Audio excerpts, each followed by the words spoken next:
All of you. विद्यार्थी मित्रांनो, आपला जो चॅप्टर चालू आहे मॅथमॅटिकल मेथड, या मॅथमॅटिकल मेथड चॅप्टरचे आपले सगळे प्रॉब्लेम फिनिश झाले आहे. आता या चॅप्टरचे आपले ओनली काही थेरम बाकी आहे. ओके, तर आज आपण एक इम्पॉर्टंट थेरम टीच करणार आहोत. तो इम्पॉर्टंट थेरम म्हणजे लॉ ऑफ पॅरालेलोग्राम. या लॉ ऑफ पॅरालेलोग्रामच्या थेरम नंतर आपल्याला त्याचं मॅग्निट्यूड आणि डायरेक्शनचं सुद्धा डेरिव्हेशन करायचं आहे.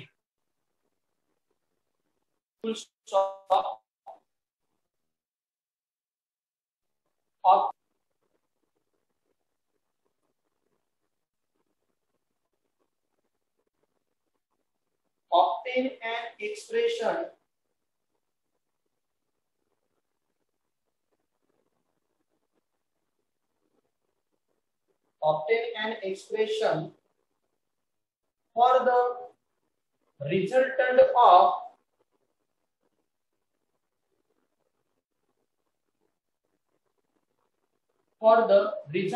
of two vector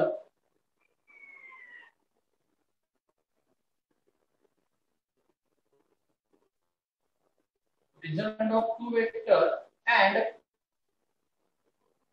its direction.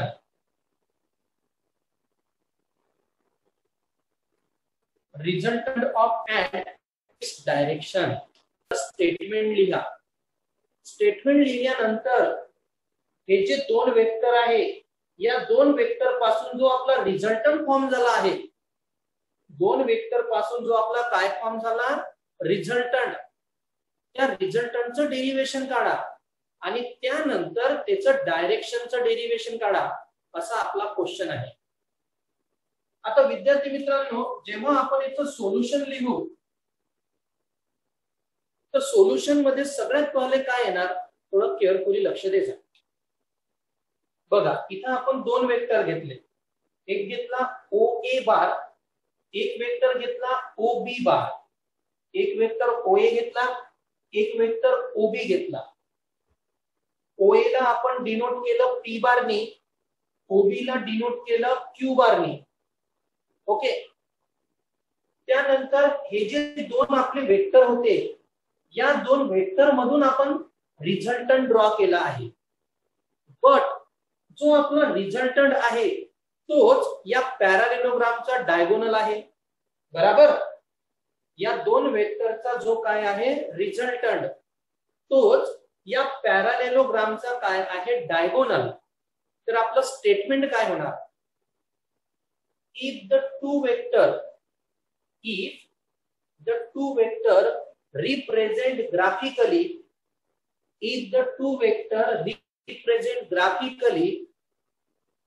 two adjacent sides of parallelogram.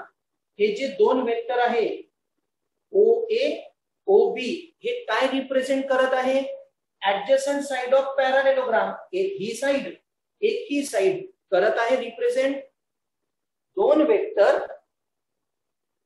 पॅरालेलोग्रामच्या दोन ऍडजसंट साइडला काय करत आहे रिप्रेझेंट. त्यानंतर and the resultant represent the diagonal of parallelogram.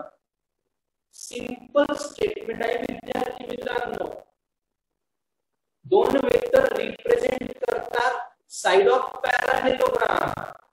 हे दोन वेक्टर रिप्रेझेंट करतात साइड ऑफ पॅरालेलोग्राम, आणि या दोन वेक्टरचा रिझल्टंट हा काय रिप्रेझेंट करतो, तर डायगोनल ऑफ पॅरालेलोग्राम.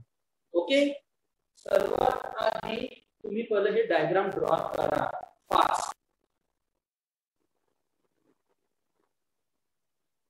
विद्यार्थी मित्रांनो, तुम्ही ही जी डायग्राम ड्रॉ केली आहे, या डायग्रामच्या वर एक हेडिंग द्या, law of parallelogram of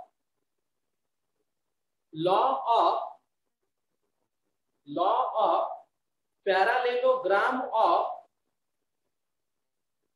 vector addition. Law of parallelogram of vector addition. Okay, आता इकडे लक्ष द्या. सिंपल आहे विद्यार्थी मित्रांनो, फक्त केअरफुली लक्ष द्या. तुम्ही हेडिंग दिली आताच, law of parallelogram of vector addition. Diagram पण ड्रॉ केली आहे. आता तुम्हाला स्टेटमेंट लिहायचं आहे. स्टेटमेंट काय लिहायचं आहे? इफ द टू वेक्टर, लिहा, if the two vector represent graphically, if the two vector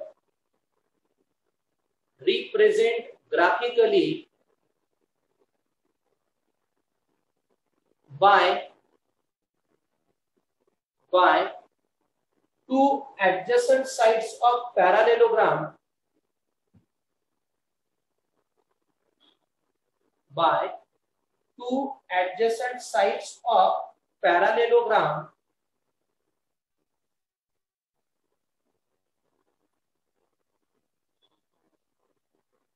then resultant vector represent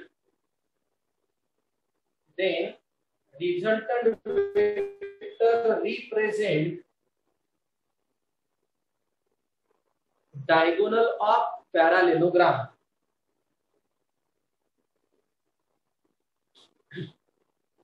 Then resultant vector represent diagonal of parallelogram. Okay, त्या खाली लिहा आता. Suppose P bar and Q bar, suppose P bar and Q bar represent two side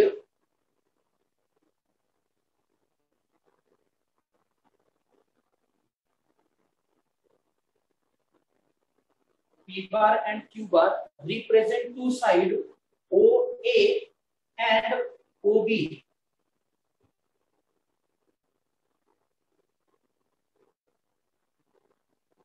OA and OB.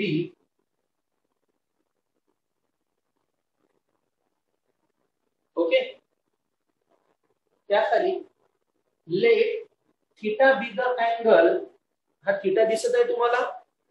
हा theta कशा कशामधला angle आहे? P bar and Q bar. लिहा, let theta be the angle between P bar and Q bar. Between P bar and Q bar. आता विद्यार्थी मित्रांनो आपलं derivation start होणार. डेरिव्हेशनच्या आधी मी तुम्हाला जो पण टॉपिक टीच केला आहे त्याकडे थोडंसं फक्त एकदा केअरफुली पुन्हा लक्ष द्या. मी तुम्हाला जास्त काहीही विशेष सांगितलं नाही आहे. स्टेटमेंट मध्ये फक्त एवढंच सांगितलं का हे जे दोन वेक्टर आहे P बार आणि Q बार, हे दोन वेक्टर म्हणजेच पॅरालेलोग्रामच्या दोन साइड. आपलं स्टेटमेंटच तसं आहे विद्यार्थी मित्रांनो. दोन वेक्टर म्हणजे पॅरालेलोग्रामच्या दोन साइड आणि रिझल्टंट म्हणजे पॅरालेलोग्रामचा डायगोनल. सिंपल थिअरम आहे. आता आपल्याला या रिझल्टंटची व्हॅल्यू फाइंड आउट करायची आहे, म्हणजे मॅग्निट्यूड ऑफ आर बार. आता थोडं केअरफुली लक्ष द्या. डायग्राम तुमच्यापाशी ड्रॉ आहेच. आता डायग्रामचं काम नाही, फक्त तुम्ही लक्ष द्या म्हणजे झालं. अदरवाइज मी इथे छोटी डायग्राम ड्रॉ करून घेतो तुमच्या लक्षात राहिलं पाहिजे म्हणून. हा आहे आपला आर बार, हा O, हा C, हा D, हा A. ओके, तर मला आता आर बार ची व्हॅल्यू फाइंड आउट करायची आहे. तर आपलं पहिलं डेरिव्हेशन आहे magnitude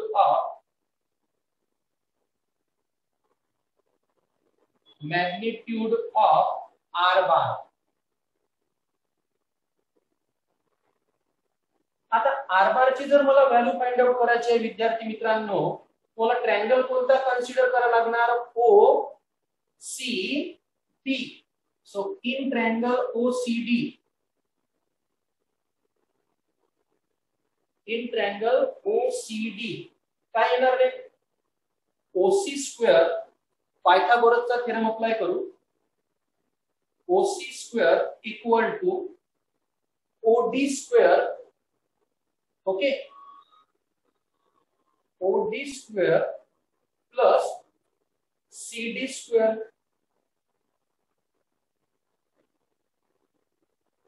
in triangle OCD hypotenuse चा होल स्क्वेअर असतो ना hypotenuse square equal to first side square plus second side square so OC square equal to OD square plus CD square OC square as it is OD O to D OD दोन part मध्ये divide होते OA आणि AD so इथे येणार आपला OA plus AD whole square plus CD square याला solve करू OC square equal to A plus B चा होल स्क्वेअर काय येणार A स्क्वेअर A म्हणजे OA plus twice OA AD OA AD plus AD square A square plus twice AB plus B square and last value कोणती राहिली विद्यार्थी मित्रांनो CD square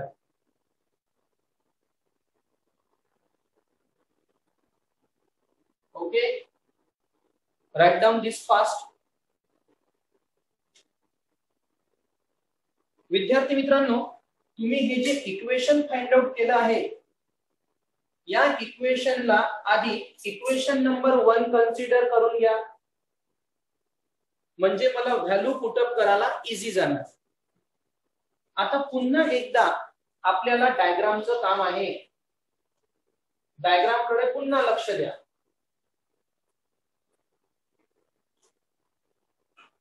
हा आहे R हा O हा A हा D आणि हा आहे विद्यार्थी मित्रांनो C या प्रकारे आपली डायग्राम आहे बरोबर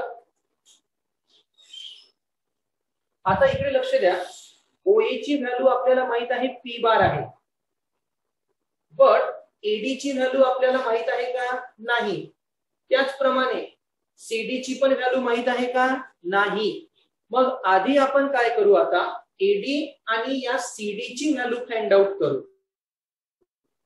तुम्हाला फक्त व्हॅल्यू कशाची माहित आहे OA ची AD don't know CD don't know तर पहिले AD आणि CD ची व्हॅल्यू फाइंड आउट करू सो इन ट्रायंगल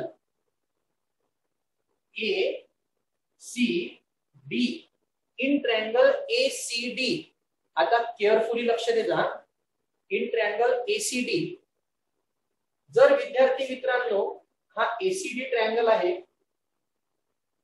तर इथे हायपोटेनियस काय झाली आपली AC हायपोटेनियस साइड कोणती झाली AC तर मी काय लिहू शकतो AC square equal to AD square plus CD square AD square plus CD square म्हणजे हा जो AD square plus CD square आहे इक्वेशन 1 मध्ये त्या ठिकाणी मी डायरेक्ट काय लिहू शकतो आता AC स्क्वेअर म्हणून याला मी इक्वेशन 1 दिलं आहे म्हणजे AD आणि CD म्हणजे झाला AC स्क्वेअर AC ची व्हॅल्यू नोन आहे Q व्हॅल्यू आहे AC ची आता आपली एक व्हॅल्यू राहिली AD इथे अँगल कन्सिडर केला होता आपण थीटा नाउ cos थीटा काय असते रे विद्यार्थी मित्रांनो adjacent side upon hypotenuse side adjacent side upon hypotenuse side cos theta as it is adjacent side किती आहे AD adjacent side AD आणि hypotenuse side काय आहे AC so therefore AD equal to काय होणार AD equal to AC into cos theta. AD equal to AC into cos theta. पुन्हा एकदा लक्ष द्या, मी ट्रायंगल ACD कन्सिडर केला आणि ACD ट्रायंगल कन्सिडर करून मी AC ची सुद्धा व्हॅल्यू फाइंड आउट केली आणि AD ची सुद्धा व्हॅल्यू फाइंड आउट केली. आता या दोन्हीही व्हॅल्यू आपण इक्वेशन 1 मध्ये काय करू, पुट अप. राइट डाउन दिस. आता विद्यार्थी मित्रांनो, या व्हॅल्यू आपण इक्वेशन 1 मध्ये पुटअप करू. लिहा. Therefore, equation 1 becomes. Therefore, the equation 1 becomes. काय होता आपला equation 1? OC square as it is equal to होता OA square as it is plus twice OA as it is. त्यानंतर होता AD. OA इंटू काय होता AD. तर AD ची व्हॅल्यू आपण आताच फाइंड आउट केली. काय आहे? AC cos theta. OA square plus twice OA AD होता. AD ची व्हॅल्यू आपण आताच फाइंड आउट केली, AC cos थिटा. लास्ट मध्ये काय होता आपला? AD square plus CD square. तर AD square plus CD square ची कंबाईन व्हॅल्यू काय फाइंड आउट केली आपण? AC square. Okay. OA square as it is, twice OA as it is. AD ची व्हॅल्यू आपण फाइंड आउट केली AC cos theta आणि AD square plus CD square ची combine value आपण find out केली AC square. Now put the values. तर विद्यार्थी मित्रांनो, आता व्हॅल्यू पुट करू आपण. तो OC म्हणजे होणार R स्क्वेअर. OA म्हणजे होणार, OA म्हणजे P, so P square twice OA म्हणजे P, AC म्हणजे Q cos theta plus AC म्हणजे पुन्हा Q स्क्वेअर. OC म्हणजे R, सो OC स्क्वेअर म्हणजे R स्क्वेअर. तर R स्क्वेअर इक्वल टू किती आलं? P square plus twice PQ cos theta plus Q square. Okay. But मला फक्त काय फाइंड आउट करायचं आहे? R. Hence R equal to under root P square plus twice PQ cos theta plus R square. Okay. Right down this. हा विद्यार्थी मित्रांनो, इथे by mistake मी Q स्क्वेअर पाहिजे होता तर काय लिहिला? R square. ओके, मिस्टेक झाली होती. तर इथे Q square as it is. Okay, derivation finish.